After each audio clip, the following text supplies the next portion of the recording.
साधी माणसं या मालिकेच्या 21 मेच्या भागामध्ये आता मीराच्या मैत्रिणी सगळ्या सांगत असतात, जिजू अहो उखाणा घ्या ना, असं काय करताय, उखाणा घ्या उखाणा घ्या असं म्हणत आता इकडे सत्याला हैराण करून सोडलेलं असतं। मग सत्या चिडतो आणि म्हणतो, लग्न केलंय ना, हेच खूप झालंय, उखाणा बिखाणा काय नाही मी घेणार आहे। मग आता इकडे सुधाकर म्हणतो, मीरा बाळा तू घे बरं उखाणा, म्हणजे सत्या काही उखाणा घेत नाही, तू घेतलास ना तर कदाचित त्याला अंदाज येईल की कसं काय बोलायचं, तर तूच घे उखाणा असं म्हणत आता मात्र सुधाकर मीराला उखाणा घ्यायला सांगतो। मग मीरा उखाणा घेते।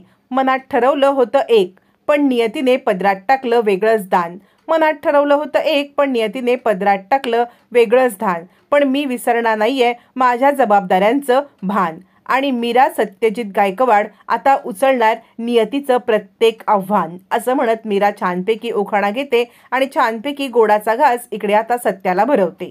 मग त्यानंतर सगळे म्हणतात, आता सत्यजित राव तुम्ही उखाणा घ्या बरं असं म्हटल्यावरती आता सत्याचा नाईलाज होतो, हिने तर उखाणा घेतलाय, आता आपल्याला पण उखाणा घेणं भाग आहे असं म्हणत तो सुद्धा उखाणा घ्यायला तयार होतो। मग सत्या उखाणा घेतो आणि तो म्हणतो आणि काहीतरी तडकफडक उखाणा तो सुद्धा घेतो आणि तो सुद्धा मीराला घास भरवतो। दोघं एकमेकांना घास भरवतात। आता मात्र दोघांचं लग्न झालेलं असतं, एकमेकांना घास भरवून झालेला असतो, सगळे विधी संपन्न होतात। सत्याची मात्र वेगळीच घाई चालू असते, काय चाललंय हे इथं, इतकं गरम होतंय, सत्याची चिडचिड चालू असते। फायनली दोघांचं लग्न होतं आणि तोपर्यंत इकडे पंकज आता सारिकाला भेटायला येतो। Sarika darling I am here असं म्हणत सारिकाला आवाज देतो, पण सारिका कुठेच नसते।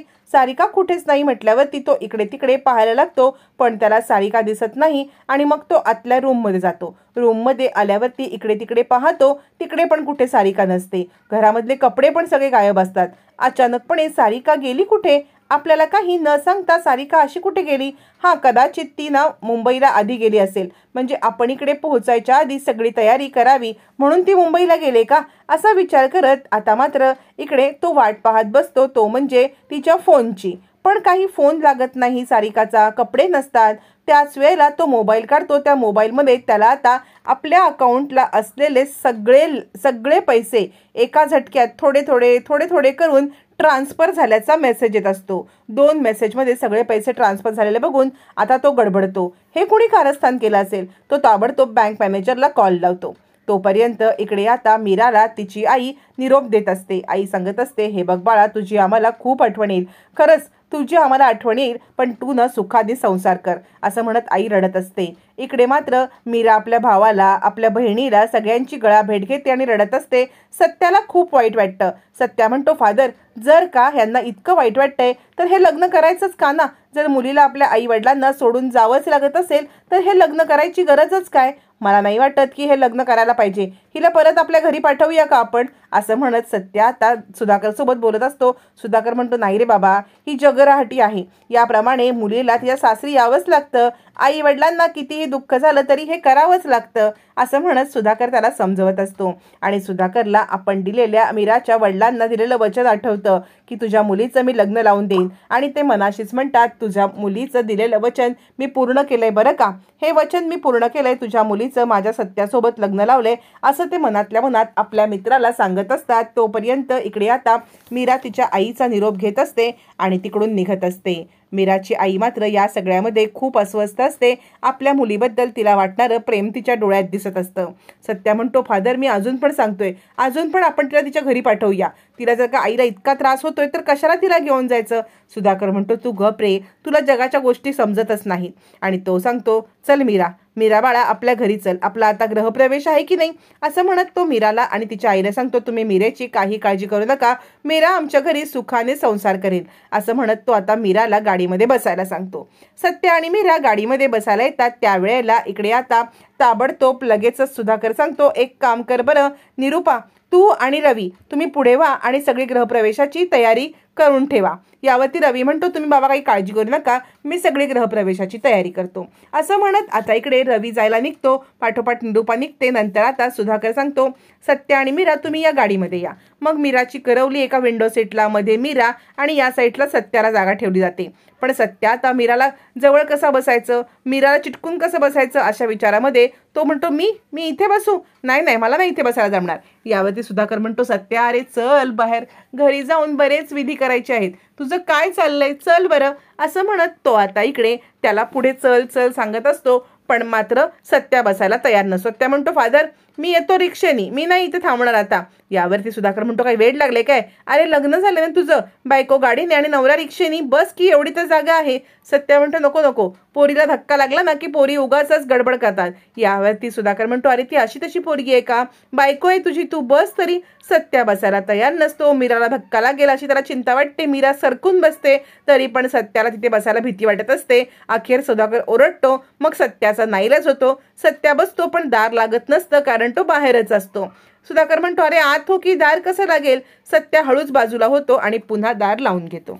तोपर्यंत इकडे पंकज फोनवरती बोलत असतो मॅनेजर सोबत, मी तुमच्यावरती केस करेन ना, म्हणजे तुम्ही माझ्या अकाउंटमधले पैसे मला न विचारता माझ्या बापाच्या अकाउंटला परत कसे काय टाकलेत. हा म्हणजे आमच्यामध्ये काही वाद असतील, त्यांनी तुम्हाला येऊन काहीही सांगितलं असेल, पण तरी सुद्धा तुम्ही हे पैसे माझ्या अकाउंटमधून माझ्या मर्जीशिवाय काढू शकत नाहीत. तुम्हाला तुमचे नियम कळत नाहीत का. यावरती मॅनेजर म्हणतात अहो आम्हाला आमचे नियम कळतात, आम्ही तुमच्या अकाउंटमधले पैसे तुमच्या मर्जीशिवाय टाकूच शकत नाही. काय प्रॉब्लेम झालाय, मी जरा चेक करतो आणि तुम्हाला काय झालंय ते सांगतो. असं म्हणत मॅनेजर आता अकाउंट चेक करतात. पैसे तर ट्रान्सफर झालेले असतात, पण ते पैसे ट्रान्सफर झालेले असतात ते काही आता इकडे सुधाकरच्या अकाउंटला झालेलेच नसतात. मॅनेजर ते बघतात आणि म्हणतात हे बघा हे पैसे तुम्हीच ट्रान्सफर केलेत. यावरती पंकज म्हणतो खोटं बोलताय तुम्ही केलेल्या चुकीची शिक्षा मला नका देऊ, मी हे पैसे कुठे ट्रान्सफर करेन, मी नाही हे पैसे ट्रान्सफर केलेत. यावरती मॅनेजर म्हणतात असं काय करताय, इथे तुमच्याच अकाउंटमधून ट्रान्सफर केल्याचं कळतंय, म्हणजे तुमचं एक जॉईंट अकाउंट आहे ना, त्या जॉईंट अकाउंटला पैसे होते की नाही, मग त्या जॉईंट अकाउंटची दुसरी जी होल्डर आहे ना त्यांनी हे पैसे ट्रान्सफर केलेत. आता मात्र इकडे पंकजच्या डोक्याला हात लावायची वेळ येते आणि तो म्हणतो काय सारिका. मॅनेजर म्हणतात हो हो सारिका यांनीच हे पैसे ट्रान्सफर केलेत. आता मात्र पंकजला घेरीच येते, घराचं सगळं सामान उचलून घेऊन गेली, इकडे माझे पैसे ट्रान्सफर करून गेली, म्हणजे सगळे पैसे लंपास करून तिने आता इथून पळ काढलेलं आहे. हे सगळं आता मात्र इकडे पंकजला समजतं आणि त्याच्या पायाखालची जमीनच हादरते. पंकजच्या पायाखालची जमीन हादरते आणि तो विचार करतो काय घडतं हे सगळं, त्याला काही कळतच नाही. तितक्यात तिथे आता घरचा मालक येतो आणि म्हणतो चला चला घर खाली करा. यावरती पंकज म्हणतो असं काय करताय, आम्ही तुम्हाला ॲडव्हान्स पण दिलाय आणि तुम्हाला पैसे पण दिलेले आहेत ना ऑलरेडी भाड्याचे. यावरती तो माणूस म्हणतो हा तुम्ही भाड्याचे पैसे दिले, तुम्ही ॲडव्हान्स दिलाय म्हणताय ना, तुमची मैत्रीण आहे ना ती ॲडव्हान्सचे पैसे भाड्याचे पैसे घेऊन गेली पण डिपॉझिट पण, आणि हे घर खाली करायला सांगितलंय, डुप्लिकेट चावी तुमच्याकडे आहे ती पण घ्यायला सांगितले. असं म्हणत इकडे आता मॅनेजर ताबडतोब ती चावी घेतात आणि आता आपण पूर्णतः फसलेलो आहोत हे सगळं सत्य आता समजतं पंकजला आणि तो हादरतो. तोपर्यंत मीरा आणि सत्या यांचा गृहप्रवेश होत असतो. त्यावेळेला सुधाकर म्हणतो या आणि तो निरूपाला आवाज देतो अगं निरूपा ये, पण निरूपा बराच वेळ किचनमध्ये बसलेली असते. सत्या म्हणतो एक आरतीचं ताट तयार करायला इतका वेळ लागतोय काय, ते काय नाही, मी नाही गृहप्रवेशाला थांबणार, मी आता आत येतो. यावरती आजी म्हणते अरे काय चाललंय सत्या, थोडा वेळ धीर धर, आत्ताच तुझं लग्न झालेलं आहे ना, आत्ता लगेच काय चाललंय तुझं. सुधाकर म्हणतो थांब मी बघून येतो निरूपाचं काय चाललंय म्हणून. मग आजी आणि सुधाकर हे आतमध्ये काय चाललंय निरूपा काय करते हे पाहण्यासाठी आत येतात. सत्याला बाहेर थोपवून धरलं जातं. निरूपा सांगत असते माझं तर डोकं दुखायला लागलंय, काय चाललंय मला काही कळतच नाहीये. सुधाकर म्हणतो निरूपा अगं चल बाहेर सगळेजण वाट पाहतायत, आपल्याला लक्ष्मीच्या पावलांनी तिला हात घ्यायची आहे ना, स्वागत करायला नको. निरूपाचं काही लक्षण दिसत नाही. मग स्वतः आजी आणि आता सुधाकर आरतीचं ताट घेऊन इकडे आता आरती करण्यासाठी येतात. मीराची आरती करत सुधाकर म्हणतो माझ्या सत्याच्या आयुष्यामध्ये लक्ष्मीच्या पावलांनी आलीस, चुकत माकत त्याचा संसार सांभाळशील आणि आता असं गृहप्रवेश कर. असं म्हणत सुधाकर तिला गृहप्रवेश करायला सांगतो. आता मीरा गृहप्रवेश करणार, ते मापटं ओलांडणार, तितक्यात तिथे निरूपा येते आणि थांब, या घरची तू लक्ष्मी नाहीच आहेस, कारण ज्याच्यासोबत लग्न करून तू या घरात आलेस ना तो या घरचा मुलगाच नाहीये, त्याला मी मानतच नाही, त्याचंच हे घर नाहीये, तर तू कुठून इकडून लक्ष्मी आलीस. सुधाकर म्हणतो गप ग निरूपा तुझं काय चाललंय. निरूपा म्हणते मी जे खरं आहे तेच बोलत आहे, हिला या घरात थारा नाही. सुधाकर म्हणतो तू लक्ष नको देऊस, तू ये बरं बाळा आत. यावरती मीरा म्हणते नाही बाबा, म्हणजे त्या माझ्या सासूबाई आहेत, मी ज्यांच्यासोबत लग्न केले त्यांची आई आहे, जर त्यांची इच्छा नसेल की मी या घरात येऊ नये तर मी या घरात जबरदस्ती येणार नाही. असं म्हणत आता इकडे हट्टाला मीरा पण पेटते. स्वतःचा स्वाभिमान जपत मीराने पण आता घरात येण्यासाठी नकार दिलेला असतो. मीरा सांगते मी या घरात येऊ शकत नाही जोपर्यंत सासूबाई परवानगी देऊ शकत नाहीत. मीराचं हे रूप बघून सत्याला पण भावतं आणि इकडे आता सुधाकरला पण भावतं. मीरा खरंच खूप चांगली आहे हे लक्षात आल्यावरती सुद्धा ते काहीच करू शकत नसतात, कारण निरूपापुढे त्यांचं काही चालत नसतं. आता सत्या आणि इकडे मीरा हे घर सोडून कुठे जाणार, नवीन संसार कसा थाटणार, पाहणं रंजक ठरतं.